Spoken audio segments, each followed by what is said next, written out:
Welcome to அன்காஸ் Tamil. நான் உங்கள் MSP. இந்த வீடியோவில் நம்ம என்ன பார்க்க போகிறோம் அப்படின்னா, தமிழக வெற்றிக் கழகத்தோட தலைவர் விஜயோட இன்றைய ஸ்பீச்.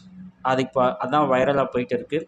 ஸோ அவர் என்ன பேசினார், அது சமூகத்தில் எந்த மாதிரியான தாக்கத்தை ஏற்படுத்தும் அப்படிங்கிற விஷயங்கள் தான் நம்ம இன்றைக்கி பார்க்க போகிறோம். தமிழக வெற்றிக் கழகம் தலைவர் விஜய் அவர்கள் 10 மற்றும் 12ஆம் வகுப்பில் தொகுதி வாரியாக முதல் 3 மதிப்பெண்கள் பெற்ற மாணவ மாணவிகளுக்கு பரிசு வழங்குகிற திட்டத்தை ஆரம்பித்தார். இன்றைக்கி செகண்ட் ஃபேஸ், அதோட செகண்ட் ஃபேஸ் திட்டம் இன்றைக்கி சென்னை திருவான்மியூரில் திரும்ப நடந்திருக்கு. ஒரு few days 3 to 4 days before கூட ஃபஸ்ட் ஃபேஸ் ஸ்டார்ட் பண்ணார். ஸோ இதை ஒரு சுயநலமாக பொதுநலமாக அப்படிங்கிற டாப்பிக்லாம் போக வேண்டாம். ஏன்னா அவர் ஒரு பார்ட்டியை ஸ்டார்ட் பண்ணியிருக்காரு. அவர் மக்களோட ஆதரவை திரட்டணும், குறிப்பாக இளைஞர்களோட ஆதரவை திரட்டணும் அப்படிங்கிறதுக்காக அவர் எடுத்திருக்க ஒரு முன்னெடுப்பு. ஸோ இது ஒரு அரசியல், அவ்வளவுதான். இதை நம்ம சுயநலம் பொதுநலம் இப்படிங்கலாம் பேச வேண்டாம். இது அவரோட ஸ்ட்ராட்டஜி. அதை நம்ம இங்கே குறையெல்லாம் சொல்ல முடியாது. ஏன் அப்படின்னா, இளைஞர்களோட ஓட் பேங்க் அட்ராக்ட் பண்ணுற மாதிரி முக்கிய அரசியல் கட்சிகளோட செயல்பாடு இருக்கா அப்படின்னா அது மிகப்பெரிய கேள்விக்குறி. ஃபார் எக்ஸாம்பிள் நம்ம நாம் தமிழர் கட்சி சீமான் எடுத்துக்கலாம். அவரோட ஓட் பேங்க் எல்லாம் மேக்சிமம் இளைஞர்களோட ஓட் பேங்க் தான். அதில் எந்த சேஞ்சும் இல்லை. ஸோ இளைஞர்களோட ஓட் பேங்க்கை பெருசாக கவர் பண்ணியிருக்க இடத்துல சீமான் ஃபஸ்ட் பிளேஸில் இருக்கார். திமுக அதிமுக அப்படிங்கிற கட்சிகள்லாம் நம்ம கணக்கில் எடுத்தோம் அப்படின்னா அது ஒரு கொஸ்டின் மார்க் தான். திமுகவில் இளைஞரணி இருந்தாலும், ஸ்டாலின்லேருந்து இளைஞரணி இருந்தாலும் அந்தளவுக்கு யங்ஸ்டர்ஸ்னால் நம்ம சொல்கிற யங்ஸ்டர்ஸ் எல்லாம் school and college going youngsters, ஓகேங்களா? ஏன்னா பெரிய கட்சிகளோட யங்ஸ்டர்ஸ் கணக்கெடுத்தோம்னாலே அதெல்லாம் 45, 50 அந்த ரேஞ்சில் இருப்பவங்க தான் யங்ஸ்டர்ஸ் அப்படின்வாங்க. ஸோ நம்ம ஸ்கூல் அண்ட் காலேஜ் கோயிங் ஸ்டூடெண்ட்ஸை அந்த யங்ஸ்டர்ஸை அட்ராக்ட் பண்ணது யார் அப்படின்னா சீமான். அதிமுக அப்படின்னு எடுத்தோம் அப்படின்னா ஜெயலலிதா பீரியடில் இளைஞர் பாசறை அப்படின்னு ஒன்று கொண்டு வந்தாங்க. அந்த டைமில் நீங்கள் பார்த்தீங்க அப்படின்னா யங்ஸ்டர்ஸ் எல்லாத்துக்குமே அந்த அதிமுக பச்சை கலரோட டிஷர்ட்டு, கேப் எல்லாம் கொடுத்து அது ஒரு ஃபார்மெட்டு கொண்டு போனாங்க. அது அதிமுகவுக்கு அப்போது ஓட் பேங்கை கொஞ்சம் இன்க்ரீஸ் பண்ணுச்சு. திமுக அந்தளவுக்கு இறங்கி பண்ணல. இப்போ உதயநிதி வந்திருக்காரு. உதயநிதியோட இன்வால்மெண்ட்டால் டிஎம்கேக்கு யங்ஸ்டர்ஸ் ஓட்டு கொஞ்சம் இன்க்ரீஸ் ஆகியிருக்கு. இதில் நம்ம என்ன கவனிக்கணும் அப்படின்னா, உதயநிதி ரூலிங் பார்ட்டியாக இருந்து சில விஷயங்கள் செஞ்சுக்கிட்டு இருக்காரு.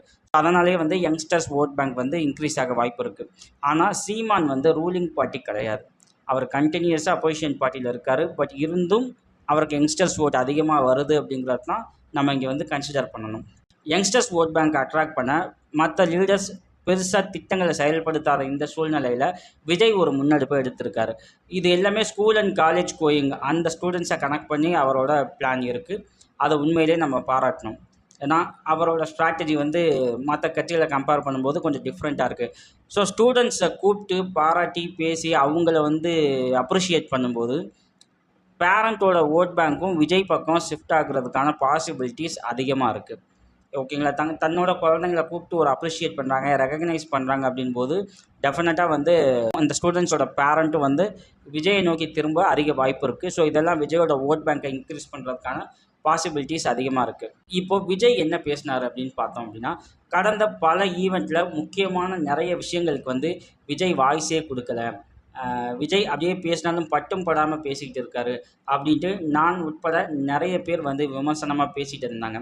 விஜய்கிட்ட நம்ம மேக்ஸிமம் கவனித்து அப்ரிஷியேட் பண்ண வேண்டிய விஷயம் என்ன அப்படின்னா, அவர் மக்கள் கருத்தை கவனிக்கிறாரு. கவனித்து அவருக்கு எதிராக சில விஷயங்கள் சில கருத்துக்கள் பேசினா அதை காது கொடுத்து கேட்டுட்டு தவறு அவர் பக்கம் இருக்கும் பட்சத்தில் அதை திருத்திக்கிறாரு அப்படிங்கிறதையும் நம்ம கவனிக்கணும். ஃபார் எக்ஸாம்பிள் அவர் கட்சி ஆரம்பித்தப்பயே தமிழக வெற்றிக் கழகம்னு பேர் வச்சோன்னா எல்லாருமே இக்கு வரலை, ஒற்றெழுத்து வரலை அப்படின்ட்டு நிறைய விமர்சனம் வச்சாங்க. உடனே அடுத்த ஒரு ஸ்டேட்மெண்ட்டு ஒரு 2-3 நாளில் திரும்ப இன்னொரு அறிக்கை வரும்போது வெற்றிக் கழகம்னு இக்கு வச்சு அனௌன்ஸ் பண்ணார். அந்த கருத்து சரின்னு அவர் நம்பும் பட்சத்தில் அதை அவர் சேஞ்ச் பண்ணிக்கிறார். அதை நம்ம அப்ரிஷியேட் பண்ணணும். அப்படி தான் அவர் ரீசெண்டாக பேசின பல விஷயங்கள் பட்டும் படாமலும் இருக்குது. இல்லை முக்கியமான மாநில நலன் சார்ந்து அவர் எதுவும் பேசலை. அவரோட நிலைப்பாடு என்ன அப்படிங்கிற கேள்விகள் எல்லாருக்குமே இருந்துச்சு. விஜயோட நிலைப்பாடு எப்படி இருக்கும்? ஏன்னா அரசியல் வந்துட்டார், அரசியல் கட்சி ஆரம்பிச்சிட்டார் அப்படின்னா அவர் எந்த நிலைப்பாடு எடுப்பார் அப்படிங்கிறது ஓட்டர்ஸ்க்கு தெரிஞ்சாகணும், மக்களுக்கு தெரிஞ்சாகணும். அதை அவர் தெளிவுபடுத்தவே மாட்டேங்கிறாரு அப்படிங்கிற ஒரு குற்றச்சாட்டையும் ஒரு கேள்வியும் நான் உட்பட எல்லாருமே முன் வச்சோம். அதனோட வெளிப்பாடாக பார்த்தோம் அப்படின்னா இன்றைக்கி அவர் பேசின பேச்சு ரொம்ப முக்கியத்துவம் வாய்ந்ததாக இருக்குது. குறிப்பாக மாணவர்களோட அந்த கூட்டம் அப்படிங்கிறதால நீட் எக்ஸாமுக்கு எதிராக அவர் வாய்ஸ் ரைஸ் பண்ணியிருக்காரு. இது எந்த மாதிரியான சூழ்நிலையில் இப்போ அவர் பண்ணியிருக்கார் அப்படின்னா, இப்போ பார்லிமெண்ட்டில் ராகுல் காந்தி உட்பட எதிர்க்கட்சி தலைவர்கள் எல்லாருமே நீட் எக்ஸாமை பேன் பண்ணணும் அப்படின்னு பேசிக்கிட்டு இருக்காங்க. அந்த பேச்செல்லாம் அவை குறிப்பில் வந்து நீக்கியிருக்காங்க. ஸோ இது ஜனநாயகத்தை நசுக்கிற ஒரு வேலை. இந்த சூழ்நிலையில் விஜய் மாதிரியான ஒரு க்ரௌட் புல்லிங் ஃபேஸ் உள்ள ஒரு லீடர் நீட் எக்ஸாமுக்கு எதிர்ப்பாக கருத்தை முன்வைக்கிறது உண்மையிலேயே வரவேற்க தகுந்த விஷயம். அதுக்கு அன்காஸ் தமிழ் சார்பாக நம்மளோட பாராட்டுக்களை தெரிவிச்சுக்கலாம்.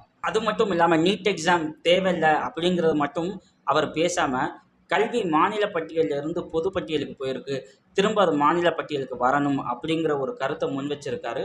அதில் எதுவும் சிக்கல் இருக்கும் பட்சத்தில் ஒரு ஸ்பெஷல் கமிட்டி மாதிரி ஃபார்ம் பண்ணி சில நடவடிக்கைகள் எடுக்கலாம் அப்படிங்கிற ஒரு சஜஷனும் சொல்லியிருக்காரு. அதோட பாசிபிலிட்டிஸ் என்ன அப்படிங்கிறது செகண்டரி. ஆனால் அவர் ஒரு தீர்வை நோக்கி ஒரு விஷயத்தை நகர்த்தணும் அப்படிங்கிற அவரோட முன்னெடுப்பு உண்மையிலேயே வந்து பாராட்டத்தக்க விஷயமாக தான் நம்ம பார்க்குறோம். நீட் எக்ஸாம் தமிழ்நாட்டில் பாஜகவை தவிர மற்ற அனைத்து கட்சிகளோட நிலைப்பாடும் நீட் எக்ஸாமை பேன் பண்ணணும் அப்படின்னு தான். விஜய் இன்னைக்கு பேசின விஷயத்தில் நான் முக்கியமாக கவனிக்க வேண்டியது என்ன அப்படின்னா, வெறும் நீட் எக்ஸாம் மட்டும் அவர் பேசலை, மாநில சுயாட்சி, மாநில உரிமைகள் குறித்து பேசியிருக்காரு. அதுதான் மிக முக்கியம். ஸோ விஜயோட தமிழக வெற்றிக் கழகம் எந்த பக்கம் ட்ராவல் ஆகி போகும் அப்படிங்கிறத நம்ம இதை வச்சு கணிக்கலாம். பல்வேறு மொழி இனங்கள் பேசுகிற மக்கள் எல்லாம் இணைந்து உருவானது தான் இந்தியா. அப்படின்னு இருக்கும்போது ஒவ்வொரு மொழியும் ஒவ்வொரு தேசிய இனம்.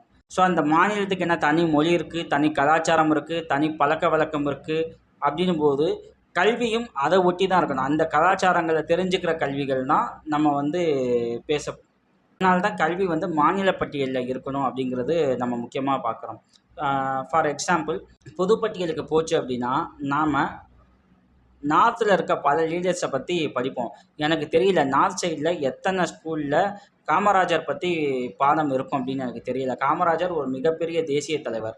ஆனால் அவரை பற்றின ஒரு பாடம் தமிழ்நாட்டை தாண்டி வேறு மாநிலங்களில் எந்தெந்த மாநிலங்களில் இருக்குன்னு நமக்கு தெரியாது. ஆனால் நாம் நார்த்து சைடில் இருக்க பல லீடர்ஸை பற்றி படிச்சுக்கிட்டு இருப்போம். இன்றைக்கும் இங்கே நேருன்னு பேர் வச்சுருக்காங்க, சுபாஷ் சந்திர போஸ்னு பேர் வச்சுருக்காங்க. ஆனால் நார்த் சைடில் காமராஜர்னு யாராவது பேர் வச்சுருப்பாங்களா?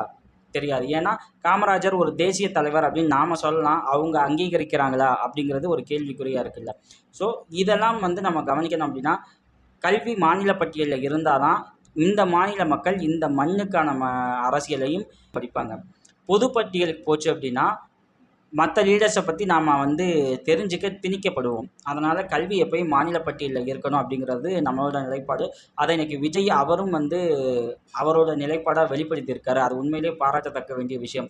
ஸோ வெறும் நீட் எக்ஸாம் பேன் அப்படின்னு மட்டும் போகாமல் கல்வியை மாநில பட்டியலுக்கு கொண்டு வரணும் அப்படிங்கிற ஒரு குரலையும் அவர் எழுப்பியிருக்காரு. ஸோ அதை இங்கே நம்ம முக்கியமாக கவனிக்கணும்.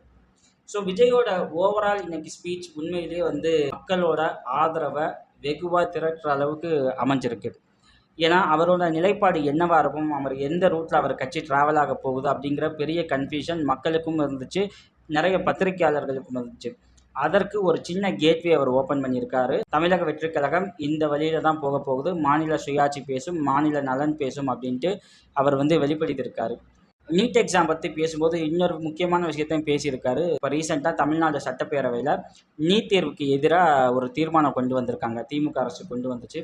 அந்த தீர்மானத்தை மனதார வரவேற்கிறேன் அப்படின்னு சொல்லியிருக்காரு. ஸோ ஒரு முக்கியமான பொது பிரச்சனையில் கட்சி வித்தியாசம் பார்க்காம அனைத்து கட்சிகளும் இணைந்து செயல்பட வேண்டும். அதுதான் மாநில நலனுக்கு முக்கியம். அந்த வகையில் விஜய் வந்து வெறும் கட்சி எதிர்ப்பு அப்படிங்கிற அடிப்படையில் இல்லாமல் திமுக கொண்டு வந்த அந்த விஷயத்தை வந்து ஆதரிச்சிருக்காரு. நான் விஜயை ஒப்பிடும்போது நான் சொல்லியிருக்கேன், விஜயகாந்த் வந்து திமுக எதிர்ப்பு அப்படிங்கிற அடிப்படையில் மாநில விஷயங்களுக்கு எதிராக பல விஷயங்கள் பண்ணிட்டாரு. அதுதான் அவரோட வீழ்ச்சிக்கு முக்கிய காரணமாக அமைஞ்சிச்சுன்னு நான் சொல்லியிருந்தேன். ஆனால் விஜயை நீங்கள் எடுத்து பார்த்தீங்க அப்படின்னா திமுக கொண்டு வந்திருந்தாலும், ஏன்னா அவர் திமுகக்கு எதிராக தான் அரசியல் செய்ய போகிறாரு, அதில் எந்த மாற்றமும் இல்லை. ஆனால் நீட் அப்படிங்கிற பொது பிரச்சனையில் திமுக அரசு கொண்டு வந்திருந்தாலும் அது மக்கள் நலன் சார்ந்த விஷயமா இருக்கும் பட்சத்தில் அதற்கு அவர் மனப்பூர்வ ஆதரவு தெரிவிச்சிருக்காரு. ஸோ அந்த விஷயத்தையும் நம்ம பாராட்டி ஆகணும். வேறொரு முக்கியமான விஷயத்தை அடுத்த வீடியோவில் பார்ப்போம். நன்றி, வணக்கம்.